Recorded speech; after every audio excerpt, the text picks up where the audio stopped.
ఓం సమర్థ శ్రీ సద్గురు సాయినాథాయ నమః. శ్రీ సాయి బయటకు వెళ్లేటప్పుడు మారుతి ఆలయం ఎదుట ఆగి ఏమో గొణుగుతూ మారుతి వైపుకు ఏవో భంగిమలు చేసేవారు. తర్వాత ఒక్కో దిక్కు వైపుకు తిరిగి అలానే చేసి తదేకంగా చూచేవారు. ఒకప్పుడు ఎవరినో మందలిస్తున్నట్లు అన్ని దిక్కుల వైపు సట్కా ఊపేవారు. లేక రాయి విసురుతానని బెదిరించేవారు, లేక చెడ్డగా తిట్టేవారు. తెలియని వారు ఆయన పిచ్చివాడనుకునేవారు, తెలిసిన వారు ఆయన ప్రకృతి శక్తులను ఆదేశిస్తున్నారు అనేవారు. నేనొకసారి మసీదులో ఉన్నప్పుడు తీవ్రమైన గాలి వాన వచ్చింది. సాయి మసీదు ముంగిటకొచ్చి జరాదావ్ అంటే కొంచెం శాంతించు అని కేక వేశారు. వెంటనే గాలివాన నిలిచిపోయింది అన్నాడు జయకర్. మరొక రోజు బాబా నిష్కారణంగా అబ్బా అని కేక పెట్టారు. తక్షణమే ఆయన తలకు వంటికి ఉన్న గుడ్డలన్నీ తడిసి నీరు బొట్లుగా పడి మడుగు కట్టింది. భక్తులు ఆశ్చర్యపోయారు, కానీ ఆయనను అడిగే ధైర్యం లేదు. మూడవ రోజు సాయి తనను రక్షించినందుకు టెలిగ్రామ్ ద్వారా కృతజ్ఞత తెలిపాడు జహంగీర్. అసలు వృత్తాంతమిది. రష్యా జపాన్ యుద్ధంలో అతడొక నౌకాధిపతి. తన 3 నౌకలను శత్రువులు ముంచివేశారు. తన నౌకను కాపాడమని అతడు కన్నీటితో బాబాను ప్రార్థించాడు. సాయి అతని ముందు కనపడి ఆ నౌకను భద్రంగా ఒడ్డు చేర్చారు. సాయి వద్ద మసీదులో ఒక మూల తిరగలుండేది. బాబా అప్పుడప్పుడు నేల మీద ఒక గోనె పరిచి దానిమీద తిరగలి పెట్టుకుని కూర్చునేవారు. తర్వాత కప్ని చేతులు ముడుచుకొని ఒక చేత్తో గోధుమలు విసిరేవారు. ఆ పిండి భక్తులకిచ్చి ఊరి పొరిమేరల్లో చల్లమనేవారు. ఒకసారి కారణం అడిగితే ప్లేగు మసూచి దేవతలు ఊరిలో కొందరిని పొట్టన పెట్టుకోవాలని చూస్తున్నాయి, వారికి బదులు ఈ పిండిని తీసుకోమని వాటిని ఆజ్ఞాపించాను అన్నారు. ఒకసారి 1911లో భక్తులు వారి ఆదేశం పాటించలేదు. కొద్ది రోజులకు షిరిడీలో ప్లేగు వ్యాధి వ్యాపించింది. తెల్లవారుతూనే సాయి వంటి మీద కూడా 7 ప్లేగు బొబ్బలు కనిపించాయి. భక్తులు భయపడి వాటికి చికిత్స తెలపమంటే ఆయన, ఈ బొబ్బలు షిరిడీలో ప్లేగుతో 7 మరణిస్తారని సూచిస్తున్నాయి, నాకే చికిత్స అవసరం లేదు అన్నారు. భక్తులు ఒత్తిడి చేయగా కాల్చిన దూది నూనెతో తడిపి అద్దమన్నారు. తర్వాత గ్రామంలో 7 ప్లేగుకు బలి అయ్యారు.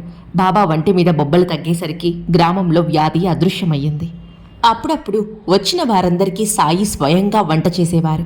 బజారు నుండి దినుసులు కొనుక్కురావడం, పొయ్యి వెలిగించి ఎసరు పెట్టడం, ఉప్పు మిరియాలు వంటివి నూరడం అన్నీ ఆయన స్వయంగా చేసుకునేవారు. ఒకప్పుడు పరమాన్నము, మరొకప్పుడు మాంసపు పలావు వండేవారు. పులుసు కాచి అందులో గోధుమ రొట్టెలు, మిరియాల పొడి వేసేవారు. తర్వాత అంబలి కాచి మజ్జిగతో కలిపేవారు. ఉడుకుతున్న గుండిగలో చెయ్యి పెట్టి బాగా కలిపేవారు. ఆయన చెయ్యి కొంచెం కూడా కాలేది కాదు. వంట కాగానే పాత్రలను మౌల్వీ చేత నివేదన చేయించేవారు. మొదట కొంచెం మహల్సాపతికి, తాత్యా పాటిల్కు పంపి తర్వాత అందరినీ వడ్డన చేసేవారు. ఒక్కొక్కప్పుడు బాబా 15-16 సేర్లు గోధుమలు విసిరి ఆ పిండితో ఎంతో నైపుణ్యంతో చపాతీలు చేసి నేరుగా దుని మీద కాల్చి భక్తులకు పంచేవారు. ఒక్కొక్క దానిలో సుమారు 15-16 పొరలుండి తిండి పుష్టి గల వ్యక్తులు కూడా ఒక్కటి తినడం కూడా కష్టమయ్యేంతగా ఉండేవి. వారెంత ధన్యులో అది వారి అనుగ్రహానికి చిహ్నమే. మాంసాహారం వండినప్పుడు శాకాహారులను అతడికి రానిచ్చేవారు కాదు.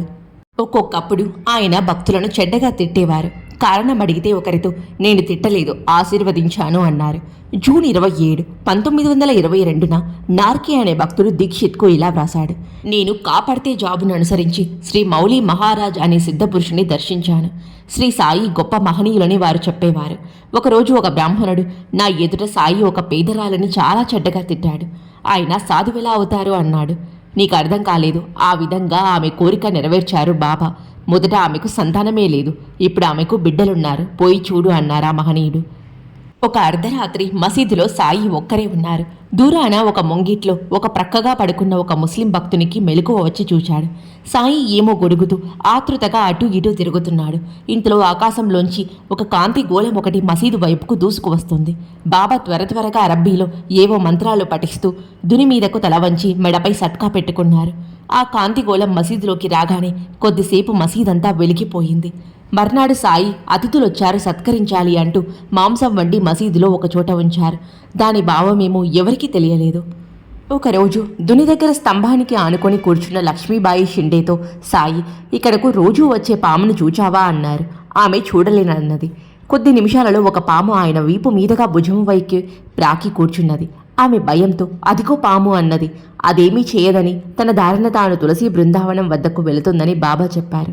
ఆ క్షణంలో సాయి ఆమెకు శంకరునిలా తోచారు. కొద్దిసేపటికి ఆ పాము తులసి చెట్టు వద్దకి వెళ్ళిపోయింది. ఇందుకొక సారూప్యాన్నిస్తాను. చింతపల్లి అడవులలో నివసిస్తున్న సిద్ధపురుషుడు శ్రీ పాకలపాటి గురువు గారితో నేను, మీకు ఈ అరణ్యంలో భయం ఇయ్యలేదా అన్నాను. అసలు భయం ఎలా ఉంటుందో నాకు తెలియదు అన్నారాయన. మాకెందుకు భయమేస్తుంది అన్నాను. ఆయన వీరు అనిపించడం వల్ల అన్నారు. అన్వత్వ భావం వలనే భయం కలుగుతుందని మన ప్రాచీన గ్రంథాలు చెబుతాయి. దానికి భిన్నమైన అనన్యమైన ఆత్మభావం, ఆత్మ వస్తర్వ భూతాన్ని అన్నట్లు సర్వజీవులను తమ రూపంగా చూడగలవారు భయరహితులు. అట్టి వారే జీవులకు అభయమివ్వగలరు.